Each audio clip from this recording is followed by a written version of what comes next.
What is up, my fellow YouTubers? It's your boy Han. Welcome back to another video. Today, guys, we're looking at the Bandai theater exclusive Godzilla Tokyo S.O.S. This is a figure that's been on my want list for a while, and I have mentioned wanting it because I did get the chance to see Tokyo S.O.S. for a fan event, and I picked him up for $50 on eBay.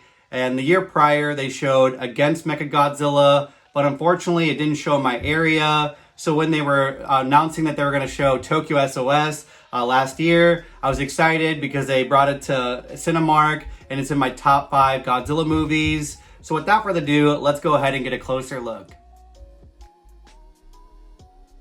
Godzilla Tokyo S.O.S. is one of my go-to Godzilla movies. I throw it in on the background quite frequently while I work, clean, or whatever. It's not often that we get a sequel to a Godzilla movie, and I do think that Godzilla Against Mechagodzilla has a better story, but Tokyo S.O.S. has some of the best special effects in the franchise, and it's just a fun watch. I took my wife to see it in theater, and she loved it. Now that I went over my thoughts on the movies, let's take a look at the figure. This, like the Millennium Godzilla, a theater exclusive that I reviewed, came out before the movie Monster Series line, and you can really tell by just the way it looks and the size of it. So the tag is a little different and has a shot of Godzilla, 2,100 yen, Godzilla X Mothra X Mechagodzilla, which is what it is called in Japanese, Godzilla 2004 with a golden Godzilla 2003 sticker at the top. If you plan to keep it attached, you will want to use a top loader to protect it. While I do prefer my theater exclusives to be translucent vinyl, if they're not, I would like them to be painted just like this guy. It seems to have more paint than your standard Bandai, which makes it look more premium and worth picking up. On the face, there's a little bit of yellow spray that continues down to the chest where it gets more vibrant around the scar left by Kiryu. The Mothra attack illuminates the whole front, so they should have put a little bit of paint on the neck. Near the bottom is where it starts fading out to gray. The eyes are yellow with black irises. There's kind of that bone white on the mouth, and it's slightly open, making it look like it's growling.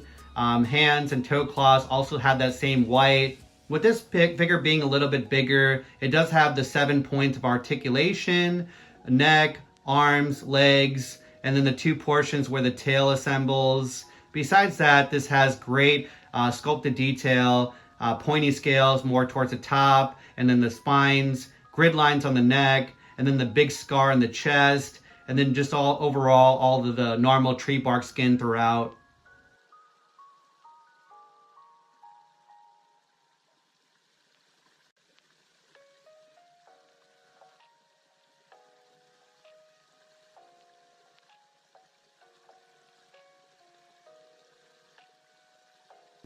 Taking a quick look at the back, the spines on this guy are gorgeous and definitely a highlight of the figure. They're very bold and jagged with a beam blue going down the back.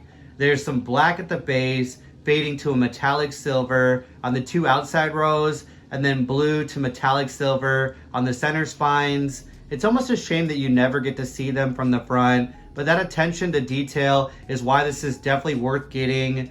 I'm glad that I not only got to see the movie in theater, but now I have the figure that you could have got when this premiered in Japan.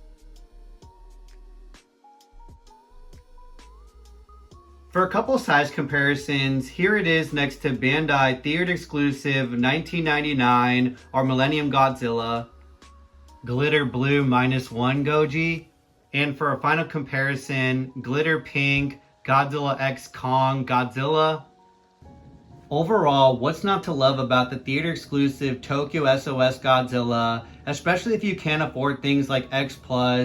There's also a Kiryu that I might try to get at G-Fest, since I'm not a big fan of the bland paint job on the one that I already own, and I've always loved the design. I did pre-order the Godzilla X Evangelion Heavy Armed Eva 1 and 2 from Big Bad Toy Store, so if I get those, I'll just include them then. Other than that, I have had breakfast and dinners with the original suit actors, and then my buddy Sean made a replica of the 2002 suit. So just a lot of really cool memories that make these movies very special to me. If you enjoyed this video though, please like, comment, subscribe, check out my social media, and as always, stay nerdy and long live the king.